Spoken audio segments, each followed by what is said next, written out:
Good evening, good morning, good afternoon. Welcome back to the same old Arsenal, 4 men and a mic edition. Except there's only three men and a mic if you're listening on audio. Sorry about my weird camera angle this evening. I sat down and set up the podcast and my Mac charger has decided that, no, I'm not working anymore. Unlucky. There you go, 5 minutes before your podcast. Get yourself out of that. But I did. With the help of my daughter's iPad. So I'm on an iPad, which is actually, I have to say, it's quite compact. It's actually quite nice. I hope the sound is okay. I hope the audio okay. That's my main worry. Amanda will be joining us in a matter of minutes, or whenever she can join us. She's got the link, so we'll be welcoming Amanda soon. Chris, how are you, sir? I am good. Whoop, whoop. It's the sound of the celebration police. I'm good. I feel like celebrating. So let's do that tonight. Yeah, let's do that tonight. Why not? Jamesy boy, how are you? I'm fantastic, mate. I'm really good. Looking forward to it tonight. Look, we'll jump straight into it. But before we do, of course, good evening to you all in the chat box. Hello. Thank you for joining us this evening. I hope you are all well. Hello. If you are listening to us on audio, hello to you too. I am waving my hand at you. So just so if you are listening in audio, don't think I've left you out. I am waving my hand to you right now. Chris. Yo. 4 points with a game in hand. Is the unthinkable about to become reality? Is the unthinkable about to become thinkable? I would like to see, I know we can talk about the Liverpool game and the Villa game in a minute, but I personally want to see, and I've been thinking about this in the shower every day, which is a bizarre prospect for a lot of the watchers and listeners, I'm sure. But every day I've been thinking about the next 3 games. If we win 3 out of the next 3 games, I am absolutely 100% on the "we've done this, lads" boat. That's my feeling. James? I don't want to speak too soon, mate. Some really tough games that we've still got to play. But it's hard not to look at the way we're playing and not get a bit too carried away with it, because you compare it to, the style of football United are playing, and just the unity of this team. It doesn't seem to be rivaled at the minute. I think Spurs are my main worry. I'm sorry to say, but no, I'm absolutely buzzing with how the team performing at the minute. I'm not worried about them one bit. I watched them against West Ham. I don't think they're great. I'm not worried about Tottenham one bit. And I mean that. I really am not. They've 2 players, Kane and Son, and that is it. Bakio, Saka and Martinelli will absolutely roast their fullbacks when we play them. They won't know what's hit them. I'm telling you now, we're going to go there and we're going to get 3 points. And that is going to be the 3 points that cements the Champions League. And that will be the 3 points that cements them not finishing above us. Double celebration. It's going to happen. I've dreamt it. So I can already see this being clipped up on Twitter, going viral in a few weeks' time. Only joking, by the way. Only joking. The Liverpool game, for the first half, Chris, I was like, yes, we are on par with this lot now. Do you know? Had plenty, we had some good chances. Didn't quite, put them away. I thought we played some magnificent stuff. The passing, the moving, the intensity, it was all great. And then the second half came, and it was like, do you know what? Sure, look, we tried. What? Yeah. What went wrong? Do you know what? It was a weird thing, because the first 10, doesn't matter you guys, but the first 10 minutes, I was very nervous because I thought Liverpool started quite brightly. I thought they had more of the ball. We didn't really get out of our own half in the first 10 minutes, and it was slightly worrying. I think from about minute 15-ish to half time, it was just us. It was practically all us. And I was having a look at some of the stats the other day and earlier on, how did we compare? Because I thought that's a pretty even game that's essentially been decided by their quality and our lack of quality in the box. I know lots of people have already talked about that on pods and blogs and video blogs and all of that sort of stuff. But like, we had the same possession as them overall in the whole game, 50-50. The passing accuracy was 80-82 in favour of them. We both had the same number of shots. We both had the same, roughly similar number of crosses. We both had similar number of touches. They had 654 and we had 672. So when you look at the numbers, that is a totally even game defined by Ramsdale making a slight mistake at his near post, which, let's forgive him because maybe he's carrying that hip knot that we know about now, and Alisson making an absolutely world-class save at the other end. And I think what happened, I'd be interested to know when those stats occurred. Like, did we get all of our possession and all of our shots and all of our crosses and all of our touches? Did we get more of it in the first half when we were dominant? Or was it as even a game as I thought? Because it just felt like as soon as Liverpool scored their first, it felt like the whole life was sucked out of the team. Yeah, absolutely. Okay, James, I mean, when we went 1-0 down, I think everyone in the stadium, well, probably not so much in the stadium, but at home, I was sitting here with my brother-in-law. He's a Liverpool fan. And, at 1-0, I was kind of, that is it. That is it. Because we could carry on playing for another 2 hours and we ain't going to score a goal here. It's deflating, isn't it? Because we were so good. And I think it's, I don't think we created tons and tons and tons full of chances, but similarly to the way we played against Villa, we kept them at bay really, really well. And I know we're going to talk about the Villa game later, but when you look at the players they've got, Coutinho didn't have a sniff in that game, and we effectively did the same job against Liverpool for the majority. But it's just those two instances where we had lapses in concentration, and I think you can put it down to fatigue ever so slightly. Not that I want to put too much of the blame on that, but those two lapses are where they are better than us. That's what the difference is. We had a great chance, we didn't take it. They had two chances in the whole game and they took both of them. And I think, fair play to them. I'm not going to sit here and tear into Liverpool. I know obviously we've got a bit of a history with them this season, but I genuinely think they are a world class, like top quality team. I've got no shame in saying that. And we went toe to toe for them for the majority, and it really encourages me when you look at where we were last season, which wasn't long ago at all, and how far we've come. It gets me really excited for next year. If we can just get into the Champions League this year, get those bits of quality that we need in, because all it was, they've just got a really good couple of finishes in the box. Yeah, we don't really have that apart from Martinelli. Lacazette, he had a good chance in that game when Martinelli put him quickly through with the free kick. He had a good chance to slip Ødegaard through against Villa. His decision making at times is it's getting questionable. So it's just if we can get that good striker in the summer, whether it's a top name, whether it's just someone that maybe we weren't expecting but improves the team, that's just the missing piece of the puzzle. I'd put that above a midfielder, above anything else in the team. Top striker, and we're almost there. Well, people are going on about. Let's ask you this question. People are going on about new midfielders, and do we need new midfielders, Chris?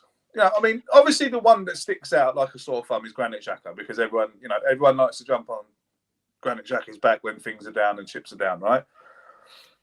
But do we really need? I mean, all right. The argument is we replace him, right? But do we actually need to sell him?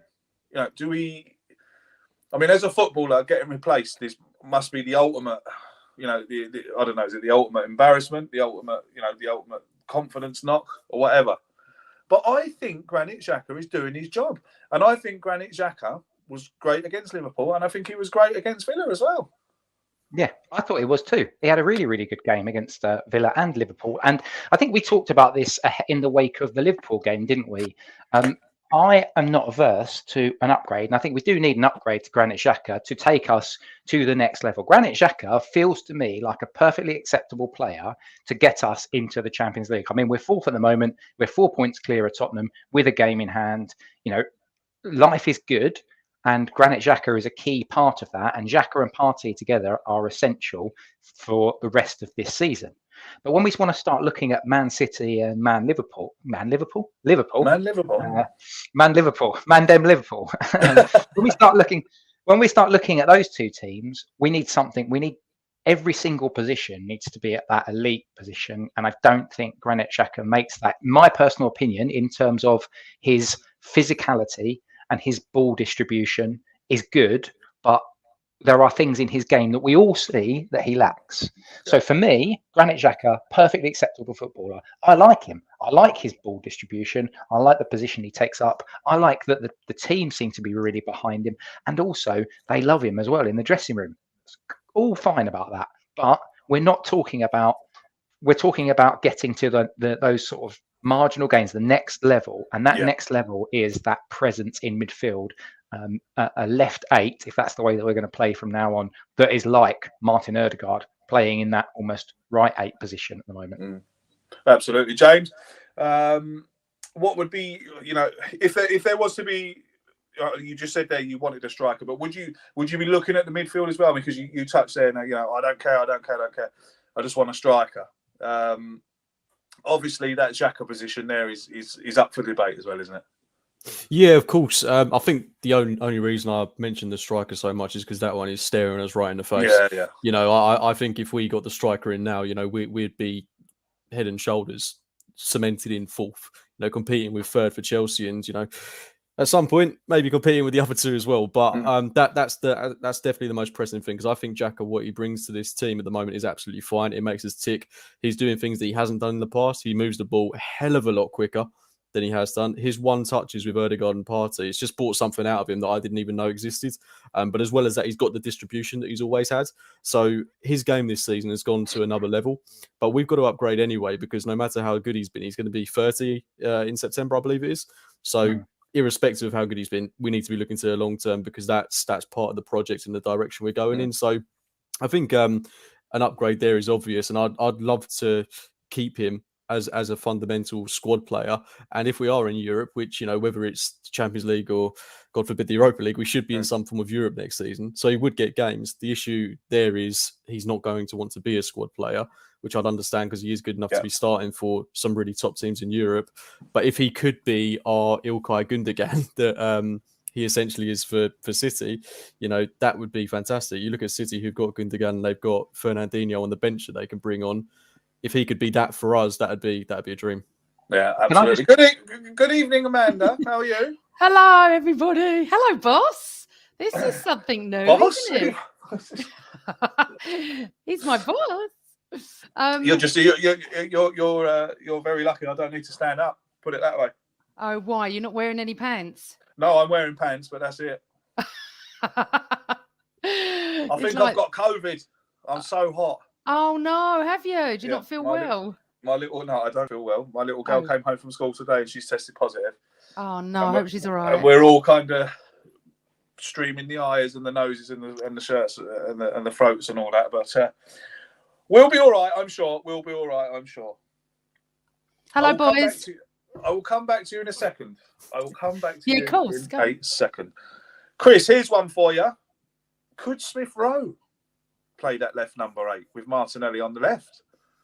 I absolutely think he could, actually. And the more I watch him and the more we see him every single game, he looks like that sort of player, and that could really unleash us. I mean, a lot of people have talked about the fact that Xhaka drops into that left defensive sort of role, but actually he's been playing in a more advanced role recently. And because Thomas Partey is what feels like doing the role of 2 gargantuan central midfielders wrapped up into one beautiful Ghanaian man, it feels like we could do with Smith Rowe. We could do a Smith Rowe out wide there, because the thing that I love about Smith Rowe is his ball carrying as well. So if you can just picture him picking up a ball from Partey in that sort of middle left 8 position and just driving at defenders.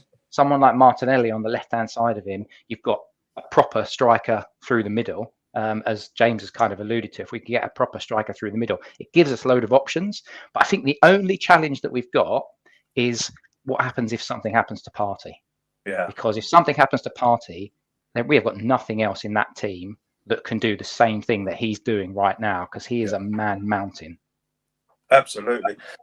Amanda, we are talking about the midfield. We're talking about, should we replace Granit Xhaka? Should we keep Granit Xhaka? Who, if we're to let him go, who fits in, who comes in? Now, we just spoke about Smith Rowe dropping in there. But South Guna T says that Ødegaard is more of an 8 than ESR in his opinion. Now, I tend to agree with him. But then that means you have to replace Ødegaard. So it's all swings and roundabouts.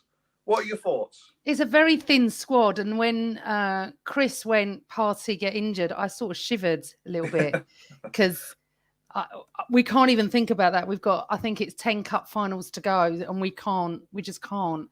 The boys and Dan last week, we were discussing Xhaka. They're all very pro and want him to stay and think he should. I think we need to completely upgrade, but he has done well. I can't sit here and say I'm not anti-Xhaka at all. I'm not actually anti anyone. But we need better. He is doing very well, don't get me wrong, but there's always a nonsense in him. I can't think of the word I'm trying to say, but there's always a worry in him. Calamity. Yeah, there always is, and we can't afford to have him sent off at all. But again, I do feel he's fairly unfairly treated by the referees. I really do. I can't even speak tonight. Unfairly treated by the referees. So I absolutely believe that, and I'm, totally get that. I'm not sure why he actually got booked on Saturday, but we can go there. I don't know where you are. Sorry, I've just been so busy. You're all right. You're all right. So I don't. I don't know, but I think whoever said that about Erdegaard, I think it's South Gona T said that. I agree. I wouldn't put ESR there. I'd put Erdegaard there. I think Erdegaard can play virtually everywhere. But can we not talk about it? It's just making me feel a bit ill. But aren't they both playing? Aren't Erdegaard and Xhaka both playing? Because one's playing left 8, one's playing right 8 at the moment, with Partey just sitting deep. So surely you just play Erdegaard as the right 8 because he loves to drift over to that position, and then you can play Emile Smith-Rowe on that left-hand side. I do think I'm 100% with you, Amanda. We need an upgrade on Xhaka because he's doing all right. But Cedric's doing all right at right back. We don't want Cedric to be our first choice right back, do we? We acknowledge that he is a reserve. Now, if Xhaka suddenly decided that he wanted to play reserve, then happy days, mate. You can play in the Europa League or the Champions League next year, or whatever it is. It's the same with Lacazette. Yep, I want an upgrade on the striker, but I want Lacazette, as I've said last week and every week, give him a year's extension. I would do that with Xhaka as well. He's not a bad player. There's just moments that have cost us. So I'm not saying get rid, and I can see everyone in the chat having a go at me about Xhaka. It's quite funny because I've always defended him. But I'm sorry, if you really look back over the last couple of years, we do need an upgrade. We do. I mean, it pains me to say it, but we do. I mean, there's no getting away from it. And especially with Lacazette, I mean, I've been Lacazette's, I've stuck up for Lacazette as probably as much as I've stuck up for Mikel Arteta, to be honest. But in the last few games, it has become really apparent that, yes, his work rate is great. Yes, he works hard. Yes, he's great with the youngsters, this, that, and the other. But ultimately, James, that's not what he's there for, is it? He's there to score goals. And at the moment, he is just not scoring goals, is he? So, I mean, the striker, there has to be a striker, James, coming in the summer. Has to be. Yeah, I mean, the thing with Lacazette is...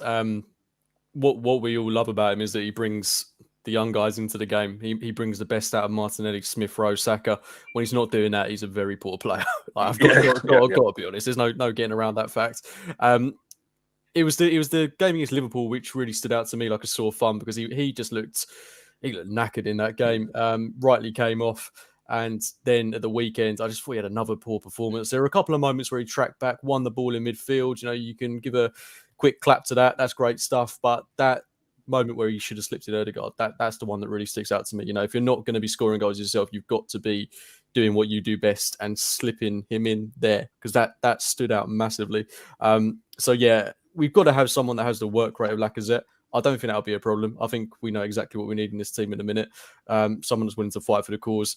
But then also someone that's going to put the ball in the back of the net and bring out the best in the other players in the squad. So it's not an easy position to fill by any means. But like Amanda said, keep Lacazette around because there will be games where we do need him. Absolutely. Cole downstairs in the front room says, Lacazette has the pace and decision making. Is questionable at times, absolutely. Like James just touched on there. I mean, it was funny actually. I was watching the game on my phone in the middle of a field with about 20 other people watching a rally, and he didn't pass the ball. And I've shouted out, "Oh, why didn't you pass the ball, you moron!" Like that. And everyone's like, "I'm trying to watch a rally here, mate." But Craig in the field, I had my phone leaning up against a tree branch as a little makeshift holder. Me and the boy were watching it as rally cars were going past us at 100 miles an hour. But The Villa game, Amanda, I was very, very nervous about the Villa game, and I thought that it was going to be much harder than it actually was. I expected a really, really tough game, but I don't think they really bothered us until the last 20, 25 seconds when it was getting a bit bums, squeaky bum time there, and Leno's pulled off a great save at the end there. It's an impressive result, I think. Away at Aston Villa, 1-0, another clean sheet, an impressive result. Like I said to the lads earlier on, 4 points, clear in top 4 with a game in hand over Man United. It's looking rosy, isn't it? Yes, but when you said the last 25 seconds, I thought you were going to say the last 25 minutes, because I have to say that 25 minutes aged me. Not that they were all over us. We just couldn't get that second goal. We couldn't enjoy it. Laka should have passed to Ødegaard. Not saying he would have scored, but if we'd have had 2-0, we could have really enjoyed it like the fans did. Oh my God, the Arsenal fans were absolutely magnificent, full of voice. All I heard was them through the TV, and you don't often hear that. And it looked an amazing away day, and I've spoken to so many that went, and I'm so gutted. But it was so stressful, Craig. At one point, because I was doing a post-game show. I didn't know what I was more nervous about, doing the show or watching this. I just couldn't get to grips with the fact that because we'd lost to Liverpool, we're never great at 12:30 kickoffs, although we've had a few of them this season and we have been better. We're 1-0 up. It's not brilliant. It's not like the Alamo at the Villa goal, but we are in control. We need that second goal. We just need it so we can enjoy it. Absolutely, just so we can enjoy it. And then Pepe goes and does that. I thought I was actually going to be sick, because for me, that was it. It was 1-1. That was it for me. And I thought, I can't cope. But the day before, I work with a lot of Tottenham, Arsenal, Liverpool, United fans. And the United fan walked in and said, what do you reckon? What do you reckon? Craig, we can't see you. Yeah, no, sorry. I didn't explain to you. I didn't explain to you that I'm actually not using my computer because the charger has decided that it's not okay. Is that why you were late? Something happened to your charger? Yeah. My daughter has kindly lent me her iPad. So... okay, that's okay. But I said to him, he said, what do you reckon? I said, listen, this is how I feel. We've lost to Liverpool. Most of us expected to lose. It was a great first half. They went up a gear and they beat us. That's it. They're on a different level to us anyway. If we beat Villa at 12:30 on the Saturday, 3 days later, we will get top 4. He said, really? I went, yeah. I know Arsenal. We could easily lose this at Villa. Easily. And then it's all downhill from there. And everyone's going, okay, but we're a point ahead and we've got this game. And no. So I'm not saying we are going to get top 4, but I'm much more confident as time's going. But I have to say one of the hardest matches is coming up Monday week. Crystal Palace away against Vieira, who's just got them in the semi-final. Is worrying, but we have to go then. We have to get something. We have to get a point at least. And it was just so wonderful to see the connection between the fans and the players as well. The players spent a long time at the end clapping the fans, going over there, which they haven't really done much of that previous season. This season they have. Even when, as I said, I was at the Etihad, I watched them go over to our fans after being absolutely mullered on the pitch, and they did. They really spent time, and that connection's back.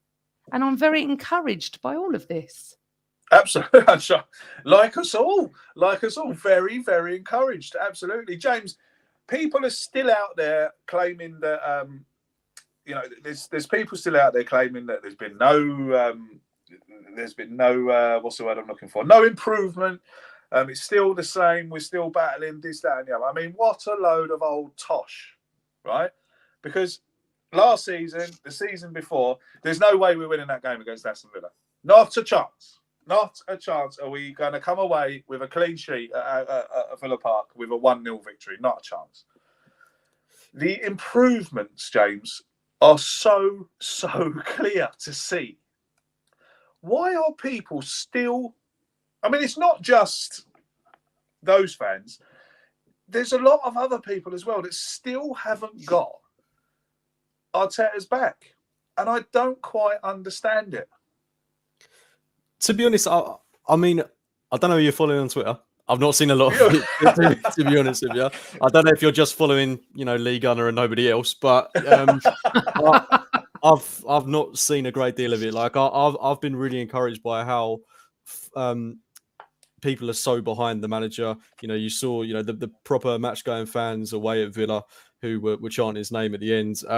I think he's really turned a corner with the majority of supporters, and if there's a little bit of noise in the background, then who cares? Like, it's if you're going out of your way to make a problem out of something that's not a problem, you've got a very, very sad life, to be quite frank. Yeah. So I honestly, I wouldn't give those conversations any time because they're just not worth it. We're on an upwards trajectory, and a lot of people were saying, anything in the top 6 is an achievement this season. Well, we're looking to do a hell of a lot more than that right now. I don't want to downplay getting in the top 4 because you look at the teams that are in and around there, and from where we've been in such a short period of time to be where we are now. And let's not forget, like, this is a new group of players essentially.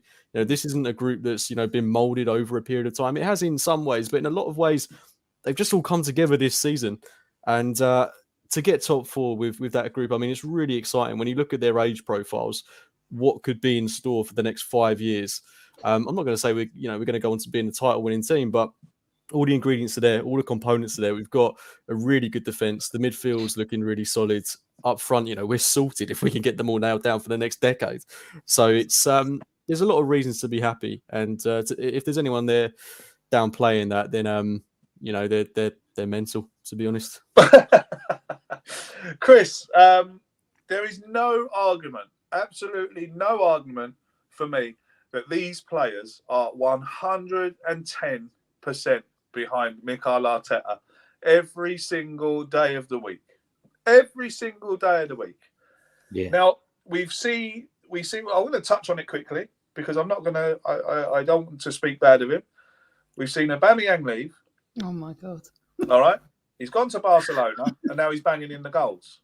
Now that proves everything about that situation. That proves everything about that situation. Aubameyang, obviously, him and Arteta obviously never got on. He didn't want to be here, and he was half-arsing it. He goes to Barcelona.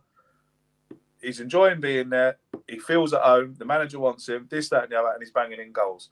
Is it really that much of a problem? Every time he scores, the Twitter feed is, Aubameyang scored again. Aubameyang scored again. Mikel Arteta gave him away. Mikel Arteta gave him away. Other than that player, it's quite clear for me to see that was a massive problem for him. Yeah. I think with the Aubameyang thing, it's interesting because if you think about the style of footballer that he is, we need a central, strong, dominant forward, somebody who's a bit like Olivier Giroud in his pomp, but with a bit more technical ability. That's the type of forward that clearly Arteta likes. I think he's shoehorned Aubameyang earlier on when they were talking to each other. He shoehorned him into that kind of style earlier in the season to play central, but it's clear that it didn't really work. Barcelona have now just said, right, just get into the box, get in on the end of stuff. We've got pacey wide players, we've got tricky wide players who can get in behind. We'll feed you the ball. You just make those last man runs, and he's thriving off of that. So I think there's probably an element of he's happier, and we all know when he's happy, we see a better Aubameyang, and he clearly wasn't happy. So that's what the first bit. His absence has actually enabled us to release Martinelli on the left-hand side because when Aubameyang wasn't working centrally, we were playing him on the left-hand side. Well, that would now take away what Martinelli's doing to the team. So I just think that everyone should just be happy. Aubameyang's happy at Barcelona. We're happy that we're now clicking, and we've got young players who are not reaching their mid-30s and therefore they're on their decline in terms of the old dreaded age curve. So for me, I don't see why this isn't just everyone should just be happy and zen. Yeah, exactly. Can I just say something? Yeah, of course you can. I mean, I see you put your hand over your eyes there when I mentioned Aubameyang, so go for it. I don't know if you saw what happened to me on Twitter the other night, but it was absolutely mental. I had to go at Piers Morgan, which I've never done and never do. I'm not interested. Piers Morgan was on a podcast with us many years ago. And yes, he is a gooner. And yes, he does support Arsenal, but he loves to stir the pot. And I lost my rag a little bit. And I sort of said, listen, your mates told you to move on. You're not moving on. We're good. He's good. Everybody be happy. That's it. Well, it must have gone on for about 2 days.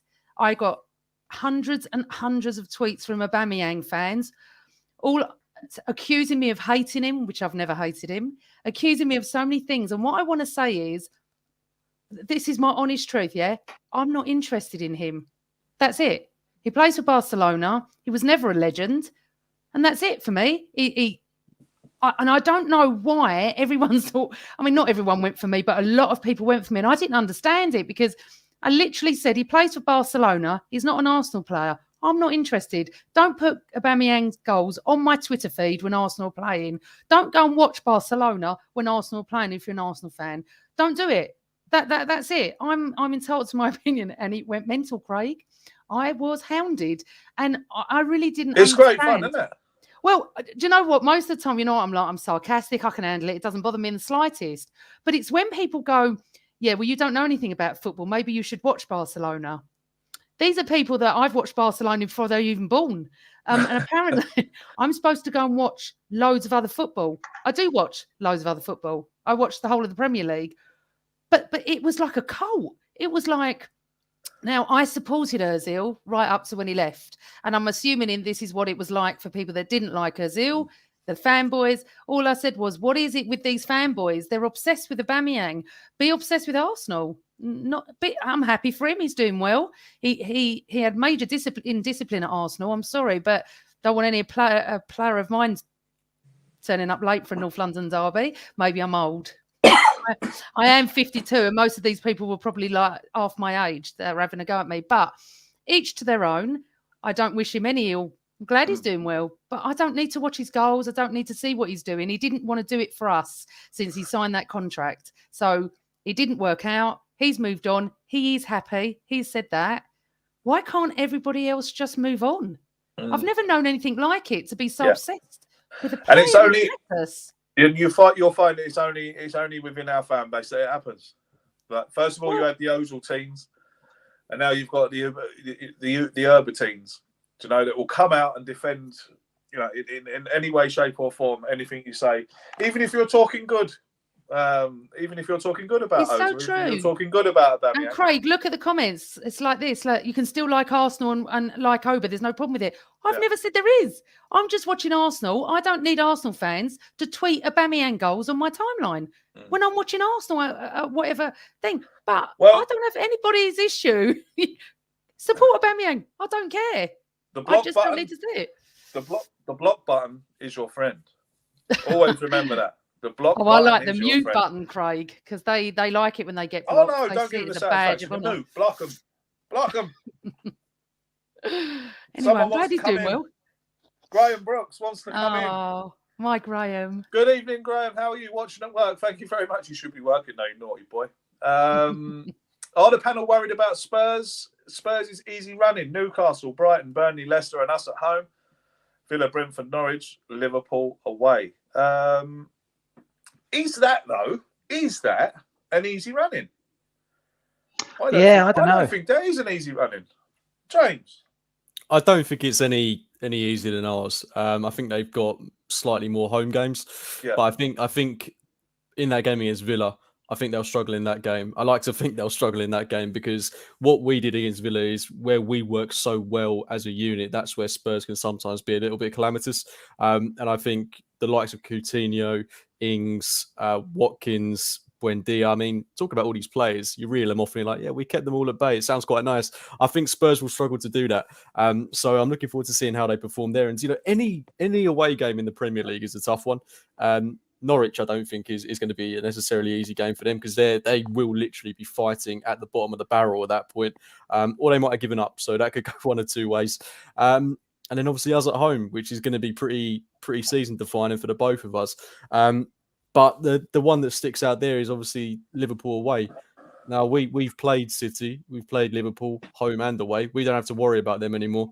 The only top team we have to play is Chelsea.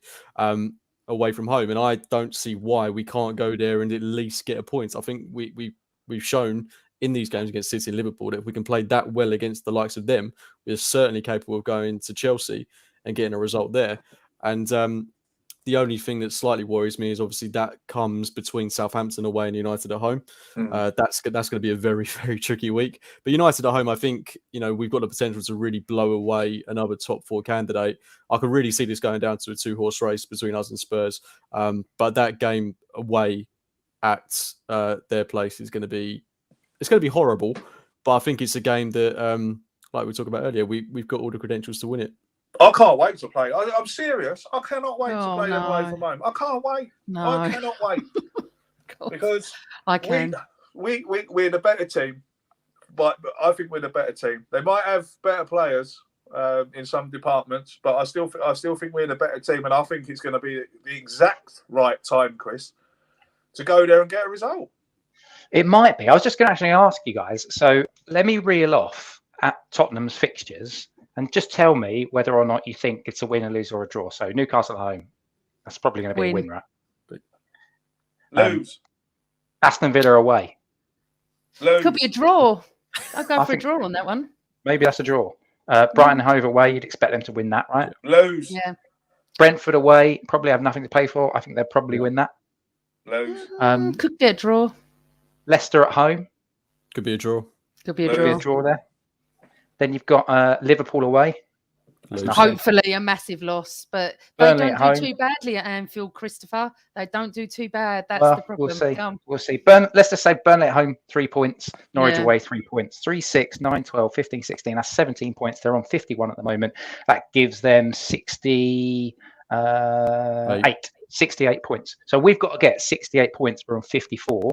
So we've got to get 14 points from our next 10 games, which is 3, 6, 9, 12. We've got to win 5 games. We've got who have we got?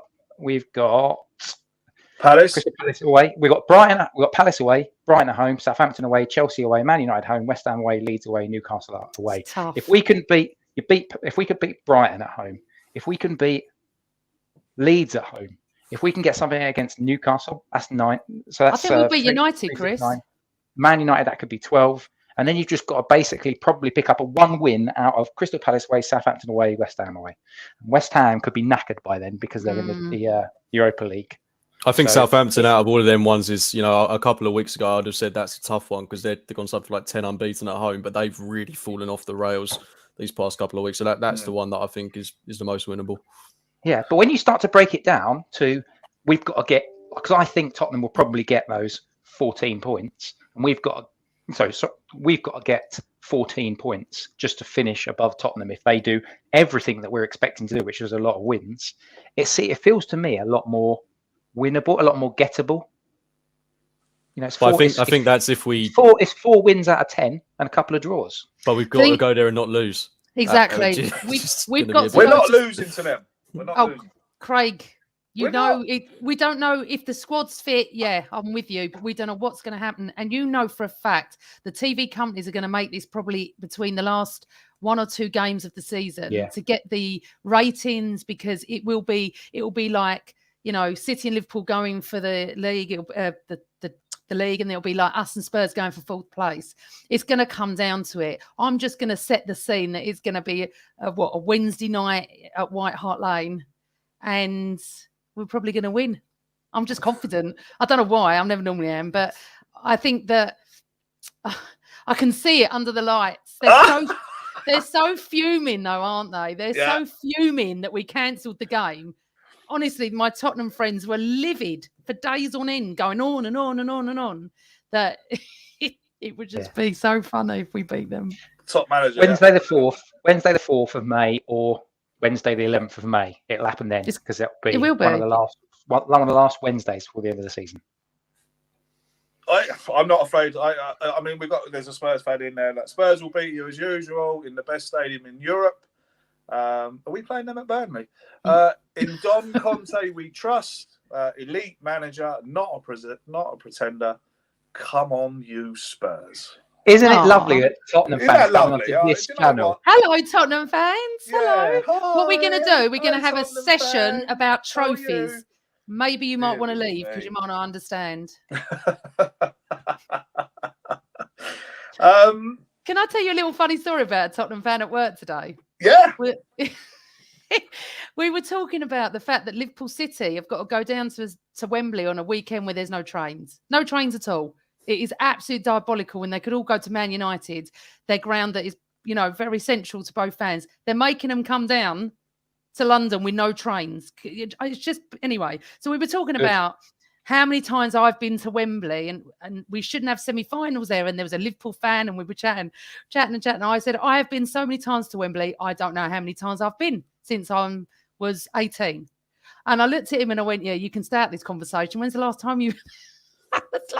It's just funny because they try and join in, but there's so much history we've got at Wembley. And they go back to 1961, 1982, was it? 83? I think 2008 is the last time they won. It's like one. I go, yeah, I've sat in about 400 seats at Wembley, 400 different places. But hello, King Hodder, welcome to the pod. It's nice. Might learn something. Yeah. Thank you, Ty, for your kind donation. Great to see you back. Thank you for that. All the best from Cork. Oh, Cork man. Well, I'm not a fellow Cork man. I suppose I'm a plastic Cork man. Thank you very much, Ty. That is much appreciated. And hello to you too. Thank you very much. I've completely lost my train of thought, and I have been absolutely shocking host. Do you want me to put the things up? Because all we can see is your finger like that. Yeah. I've been a shocking host this evening because I am very sorry. But Let me do it. Go on. So ill. Oh, hold on. I know. Hang on. Don't focus on Spurs because they aren't the only team in the frame. Worry about ourselves. One game at a time and the league will take care of itself. It's true. Very true. Very true indeed. I just want to bring this one up, Amanda. Hang on a second. We're deluded to think if Mikel Arteta is taking us anywhere. I think you should put Mr. Waffles up. I think Sam Fisher is fishing there. I like this one. Trust Amanda to mention trophies. Amanda, we're not the same level as Spurs, so why do you make Spurs relevant? Okay. Okay. Thank you very much. Thank you for your comment.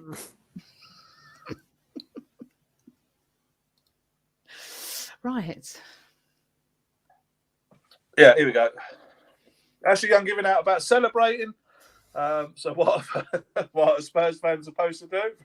Very good.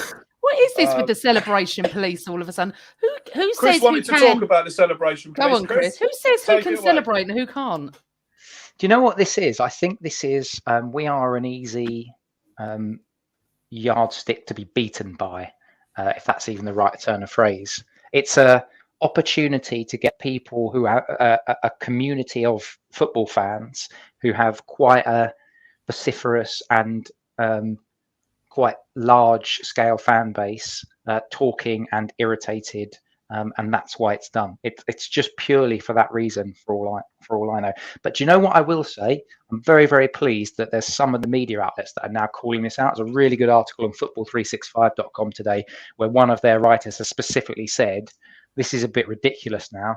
The idea that people can't celebrate when their team win is absolutely is stupid to the nth degree.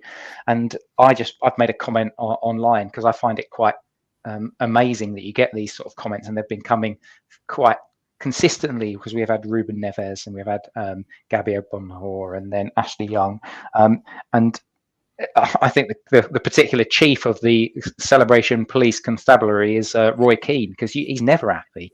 So I just let those people be unhappy. It's like Cookie was saying, just those people that are few and far between, let them chew on their sour opinions, and it doesn't bother me.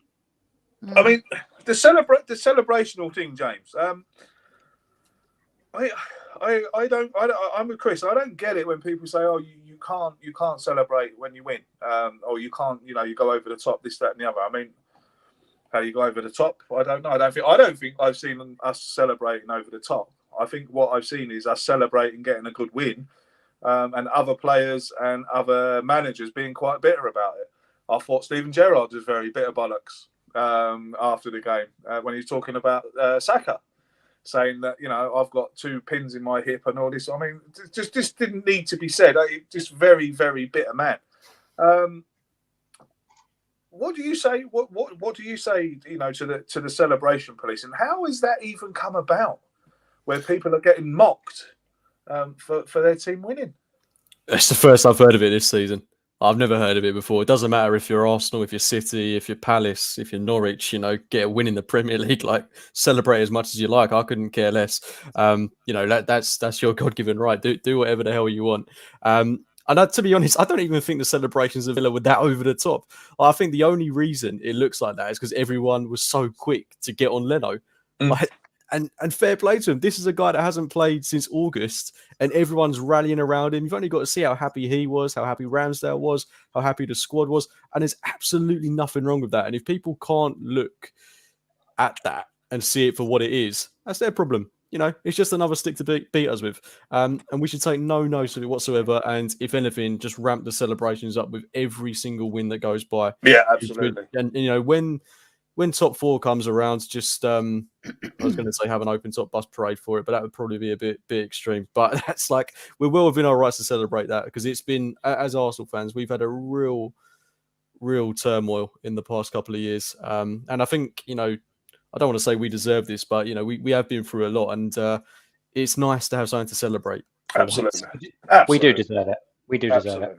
But Laura Woods, didn't she? Laura Woods tore Gabby Aglon, I can't even say his surname, Ablongahor, a new one on TalkSport. She just ripped him a new one. I think he's, someone saying, the Goonapos are saying he pretty much admitted today that he was wrong and it was jealousy speaking. But it did happen before, James. It happened when West Brom, Liverpool played West Brom at Liverpool, and they did the whole line up to the fans or something. After a draw. Yeah, because it was so desperate for them. Something about it. And everyone ripped him a new one. And I can't understand it. You know, when you score in the 91st, can you imagine if anyone at Anfield in 89 said Mickey Thomas and the Arsenal team over-celebrated at winning the league?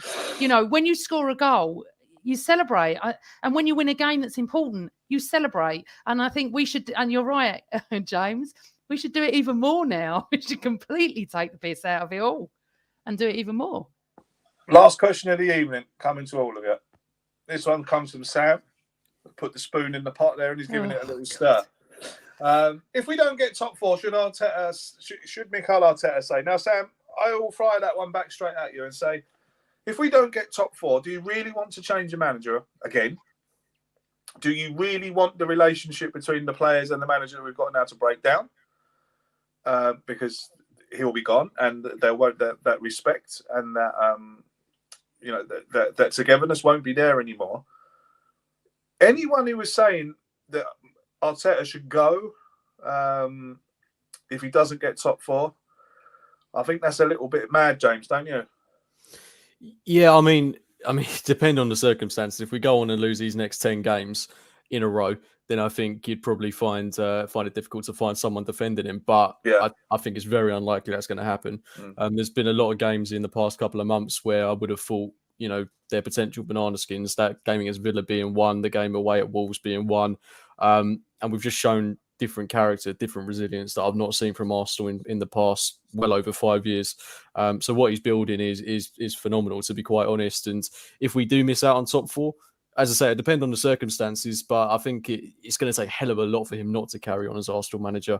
I mean, I'm talking Spurs winning every single one of their games, United winning every single one of their games, and us being unfortunate in a couple of games. You know, if we miss out because of unfortunate circumstances, then I'll find it very, very difficult to blame him. But I think, I think we will get top four. I'm pretty confident in saying that. I don't think it'll be easy. I don't think it's a done deal. But I think out of all the teams there, I think we're the ones most capable. Chris? We should absolutely be signing Mikel Arteta up, regardless of what happens right now. I saw something at Aston Villa, which I don't know if I've seen it before. There was just an aura about us. The way that we popped the ball around, it felt like if you just completely turned this into a black and white TV and took away any of the shirts, I could have looked at that and said, that looks like Man City, that looks like Liverpool. Because the way that they have this aura, that they move the ball around, that they press, that they create chances, that they keep teams like at arm's length sometimes, that's what it felt like. Like it was terrifyingly nervous for the last 20 minutes when Villa came onto us, but he's building an aura. And I'm going to put one more sort of thing into that perspective. What about, and you said it earlier, Craig, players have bought into him. So what does it say to the players like Bukayo Saka, who's looking at getting a new deal, who we all want to have a new deal, if they've all bought into the manager and suddenly the club says, well, you know, we wanted top 4, you've not got it, so cheerio. Not for me. Sign Saka up, sign Arteta up. Let's continue this project. Let's continue the process. Absolutely. Amanda, last word for you. Oh, well, I think everyone knows that how much I love Arteta and I've supported him since day one. It is very true. Something special is happening.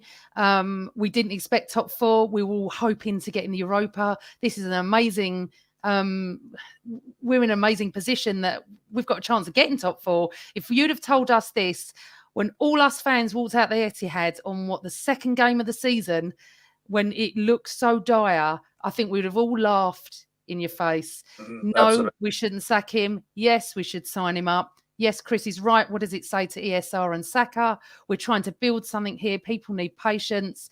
You know, we'll all be very upset if we don't get top 4, but that means we will be in Europa. So be it. Absolutely. Lads, thank you very much for your James, thank you very much for your time this evening. It has been an absolute pleasure, as always. Excuse me. Oh, bless you. You're very welcome, mate. Thank you for Chris, having me on, as always. You're very, very, very welcome, mate. Chris, thank you very much. I can't see you now because my eyes are watering. It's been an absolute pleasure. I don't imagine that you've had the most pleasurable of evenings, but no, not really. No, do you know that feeling of please can I go to bed now? Please can I just go to bed? I like I said, for those you've missed, I think I might have the old dreaded lurgy. I'm going to go downstairs now and do another antigen test, see how we get on. Amanda, my chance to thank you for all your great stuff you're doing on the Always Arsenal show.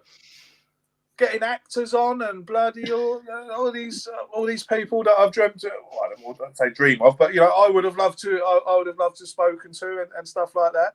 And another one that you're bringing on Thursday. Go ahead. I know, but you don't know who I'm bringing on Thursday after because I haven't had a chance to tell you yet. Oh. So this Thursday at 8:30, I've got Gunner Blog coming on, also known as James McNicholas. I'm so excited. Yeah. Gunner Blog is just superb. So please all come and join us on the Always Arsenal show on this channel. But Thursday after, Craig, I haven't had a chance to anyone. I approached Stuart MacFarlane and he's coming on the show. And that is, I know, and that is Arsenal's photographer.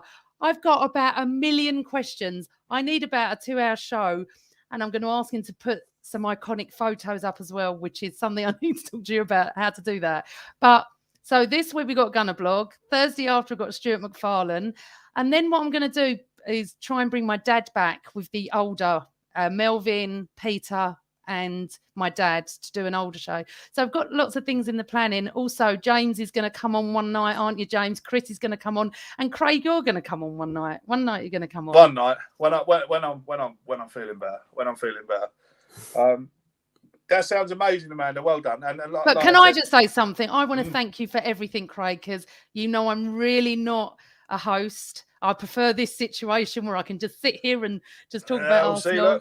It's all very easy when people are watching and saying, this is easy. Yeah, I love this bit. You see. But thank you for all your help with all the IT, all the things that I asked you, because I'm useless at all this stuff. You don't need to thank me. I do, and thank you for giving me the chance. I do. Stop it. Shut up. Don't need to thank me at all. But thank you. Thank you very much to you all watching us live this evening. Thank you very much to you all who are listening to on the audio. We got a week off. We do. We got a week off. Yeah. We haven't we? Yeah, because it's the old interlull, isn't it? Yeah, great. We get to watch England versus Postman FC. Thank you very much indeed. I don't know what I'm saying. He's not Up well. The Arsenal. Take care of yourselves and each other.